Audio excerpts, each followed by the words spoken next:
रावेर लोकसभेच्या खासदार रक्षा खडसे यांनी आज दिनांक 24 जून रोजी दुपारी 12:30 वाजता दिल्ली येथील संसद भवन येथे खासदार पदाची शपथ घेतली आहे।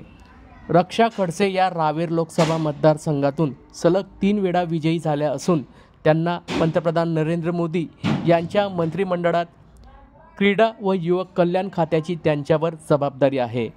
आज दिनांक 24 जून रोजी दुपारी 12:30 वाजता दिल्ली येथील संसद भवन येथे त्यांनी खासदार पदाची शपथ घेतली आहे। मी रक्षा निखिल खडसे लोकसभेची सदस्य म्हणून निवडून आली असल्याने परमेश्वरास स्मरून शपथ घेते की मी विधीद्वारा स्थापित